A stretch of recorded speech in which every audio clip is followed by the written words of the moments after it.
everybody. Welcome to my first voice lesson.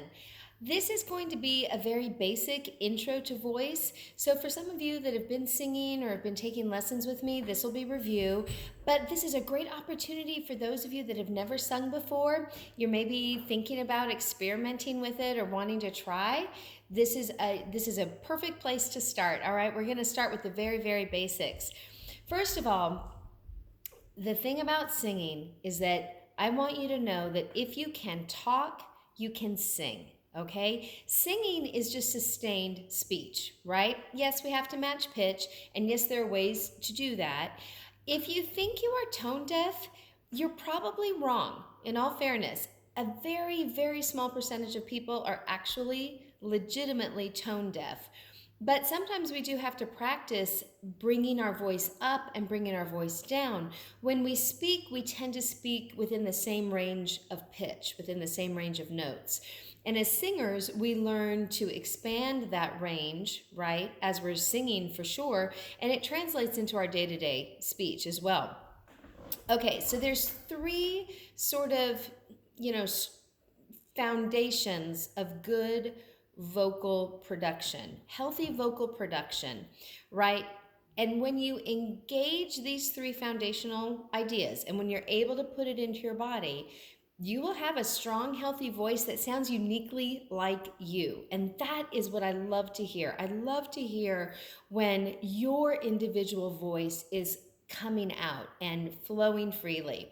And with that, when you have that good foundational base that you're singing from, you'll find you'll be able to sing multiple different styles. It won't just be, oh, I sing country or I sing Broadway or I sing classical, jazz, name it, you name it. You'll really be able to sing it all because you'll find that by placing your voice in different resonating zones, you'll learn more about that later, you can have a lot of different sounds that apply to a lot of different styles of music. Okay, so first things first, you might want to write this down. So yeah, pause. If you want to write it down, go get a notebook. Okay, so we're back and you're writing this down. The three main components of well-produced sound. Number one is alignment. Number two is placement. I know they sound similar, but they're different. And number three is support. So let's start from the bottom up. Support. Support is the air we use to project and use our voice, right? We have to do it with air. And the way we do that is with a vast, easy inhalation of air. You want to imagine that like right here in your throat is a soft opening that doesn't hurt, right? It doesn't hurt. And that the air just pours into your lungs quickly, easily. We don't want to have a sucking sound. I don't want to hear when we take a breath, right? That dries out your vocal cords. It takes too long. You want a vast, easy inhalation. So when we do that vast, easy inhalation, you want to think of your lungs, right? That's where we store our air. Not just being on the front side of your body, but on the back side of your body. So that when you breathe, you tank up really from the back side of your body first. So if you put your hands at your waist right now, feel the bottom of your rib cage if you can. And we know we're gonna have really good posture right now. We're gonna stand tall, feet shoulder width apart, relaxed head and neck. We're gonna put our fingertips at the base of our rib cage. And when you take a vast, easy inhalation, see if you can't tank up from the back. What you don't want to do is you don't want your chest to do one of those little catch breaths like that, right? Or like panting like a dog, right? That's going to be a short breath. You're not going to get the power and the longevity that you want. So hands on the waist, big, easy tank up. Here we go. I got a big tank. I got a really big tank. Okay, good. And let it out. Good. Hands at the back of the waist again, and a big tank up breath. 1, 2, 3. Good, and exhale. All right, we will talk more about the breath. I also refer to the breath as your gas. So say you're driving a car, and I know most of you can't drive yet, but pretend you're driving a car. When you're going up a hill, you're gonna need more gas to keep your car moving, right? So when we go up in pitch or when we increase volume, that's a time when we need more air, right? So we want to use that gas. Okay, so support, that was from the bottom up. Number 2 is placement. Placement is where your sound actually resonates when you're singing. So as we sing low notes, mo, you're going to resonate low in your body. This is resonating in my chest right now. Mo, mo, mo. That's all right there. It's all rumbly, rumbly. It's what I call the velvety chocolate fireplace sound because it's so warm and cozy. And as we go higher and higher, gently and very naturally, this is the hardest thing about singing, is kind of getting out of our own way. Gently and very naturally, it will shift resonating zones to a point where you're resonating out the top of your head. I know, it sounds crazy, right? But if you watch The Sound of Music, watch the movie The Sound of Music with Julie Andrews, at the end of Do Re Mi, she puts her hand on the top of her head, and I tell you now, I would bet dollars on it, well, maybe not dollars, but certainly pennies on it, that she is feeling her high note resonate out the top of her head. And she does this like big high note like that, right, at the end. So as you're learning to sing, you want to gently allow that resonating placement to shift.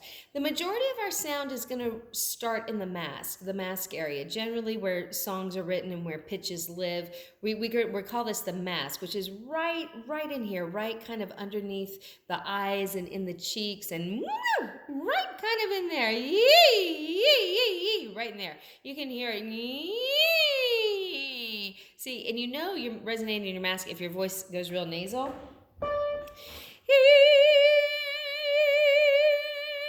Right? Because that's where it's living, right? So if I go down here, oh, I can reach that note. Right, that's down there. So as you resonate higher, where is it going to shift in your body? Right, chest, mask, forehead, top of the head. Good, so that is placement. Now alignment, really, really important. Alignment is a lot of things. Number 1, it's your body. So I said a moment ago, stand tall, feet shoulder width apart, shoulders back, leading with the heart, right? Bobblehead on the top of the neck. Lots of space between the rib and the hips. You have aligned your body now. Now we want to think about aligning our head, our skull on the top of our spine. A lot of us, because we're thinkers, we kind of lean forward like this and we kind of live life in a forward place, right? We need to push that back, right? So it's right here. The skull is just right on top of the spine. I think of those funny little bobblehead dolls, or think of a Barbie. You know, there's just that little nub the head pops onto. That's kind of the same feeling. We want to just let our head bobble on the top of our spine, right? The next thing is the jaw, right? If our jaw comes forward, right? Kind of, I'm a bulldog, right? That creates tension and it throws your alignment off and your voice isn't going to resonate the way you want it to. The jaw actually wants to be relaxed in a down and slightly back position, so not even neutral. If you put your fingertips right here on your jaw and you open your mouth way wide, you'll feel it kind of go chunk, chunk. That's your jaw popping out. Feel that. It goes, right? Do you feel that? Ah, right, chunk, chunk, chunk. So what you want to do is keep your fingertips right here. You're going to relax your jaw down and slightly back. And so I take my hand and I'm going to place it gently here and I'm going to guide my jaw back, down and back. You can kind of see that diagonal line, right? That's down and back.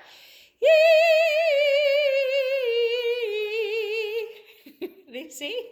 And it's just there, right? It's easy. So down and back, even being in alignment with the jaw. Let me see if I can do that without going all bulldog. See how thin that sound got? And that was just because my jaw wasn't relaxed down and back. Let's go down and back again.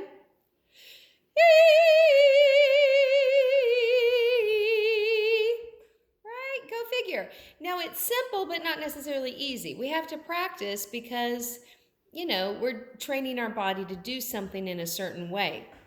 So that is We've talked about alignment of the body and spine, alignment of the head and neck, alignment of the jaw, and then last but not least, and this one is like, it's alignment of your tongue, believe it or not, because tongue tension and not having a properly formed vowel to sing can create static in your voice, or kind of clogging, or not letting it just roll on out easy cheesy.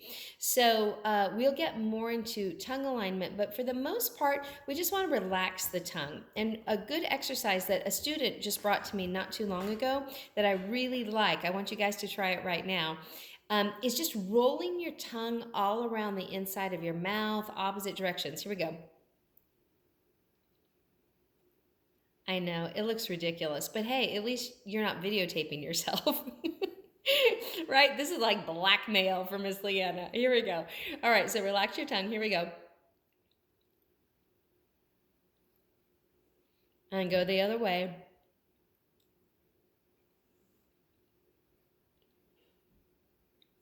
Really stretch your tongue out. The tongue is a place where a lot of us hold tension and we don't even realize it. The other thing is just to let your tongue out way, way far. Go like, like that, and just really stretch it out. Okay, so those are the three basic components we're going to be working with. Typically, if you naturally have good placement, generally speaking, you may be lazy with your breath. If you don't have good placement, you're probably better with your breath, because that's one of the tools you've been using to get your sound out. Most everybody I know needs a little help with the head, jaw, and tongue alignment thing, because that's technical. That's really nitpicky, right? So let's do a little bit of a warm up, and I'm going to give you some homework, and I want you to practice these things all week, and then look for another video next week so we can keep working on our voices. Okay, so here we go.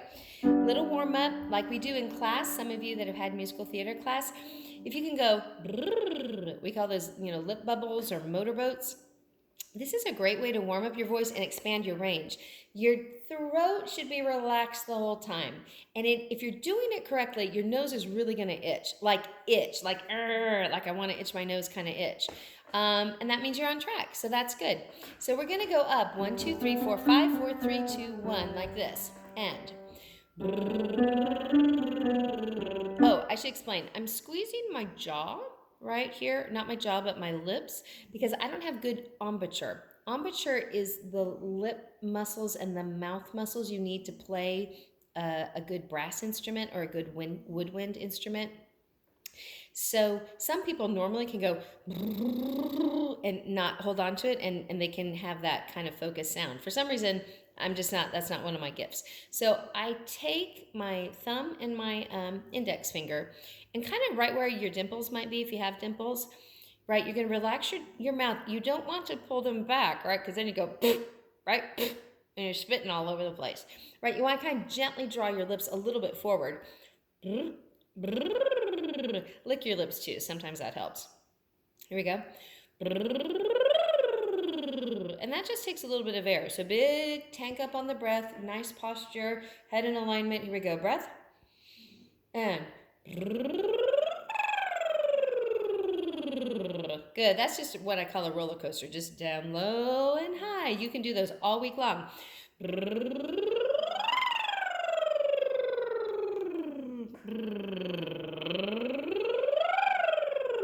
Okay, but now we're going to do them on a scale. Here we go. And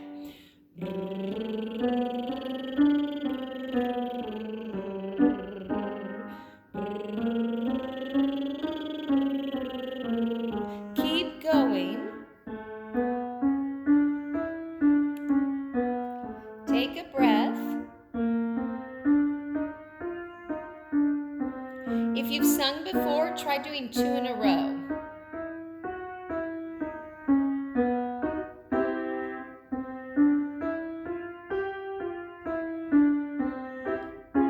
Soft belly breath, good posture, relax your arms and shoulders. Don't clamp down your elbows and your armpits, right? Relax.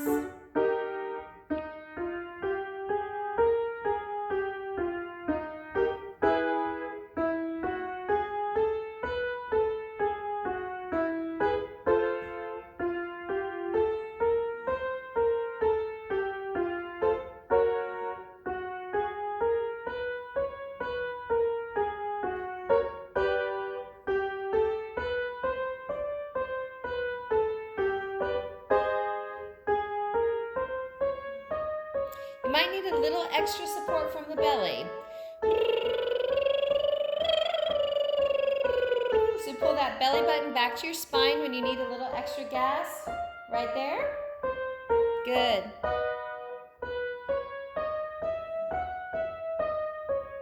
One more. Here we go. Going down.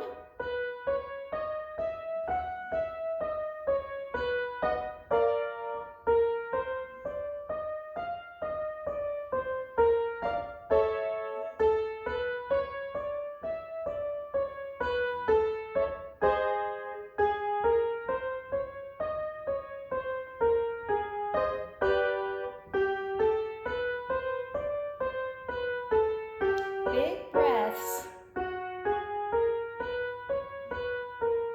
Good. Try to do 2 in a row.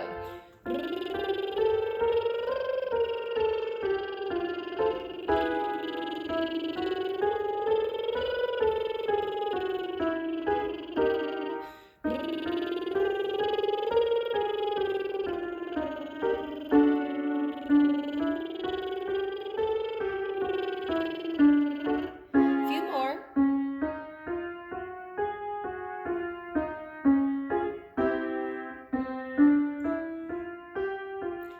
Keep that posture. Relax the jaw. Are you leaning forward? If not, put your head back on top of your spine.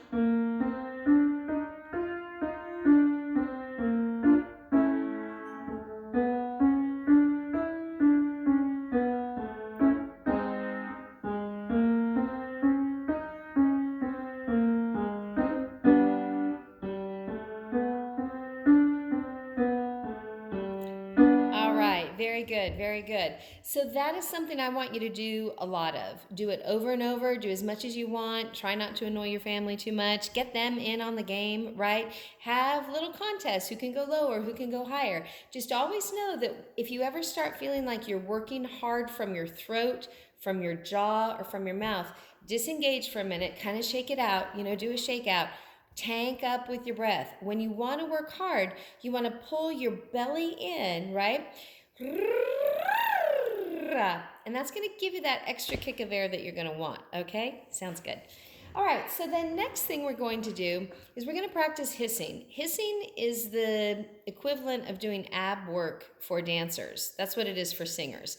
So hissing is tanking up on a big breath and just on a thin stream hissing out. I know a lot of you are familiar with this exercise. And it's really, it's good. I mean, professionals do it all the time. They continue to keep up that exercise. So you can take a big breath, and you don't want to, if you think of a pitcher of water, like if you dump it all out, it's all going to go whoosh, splash, right? But if you do a thin stream, if you pour it slowly, that stream of water is going to come out for a very long time. Same idea with your air, right? So we're going to tank up, and we're going to go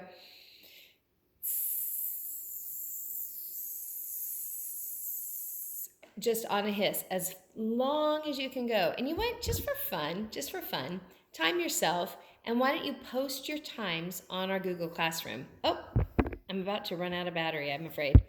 Okay, so that's going to be your homework assignment for this week. Hissing and doing your lip bubbles and all that good stuff, all right? Leave me a comment on any questions you might have about this, and I'll see you guys again next week.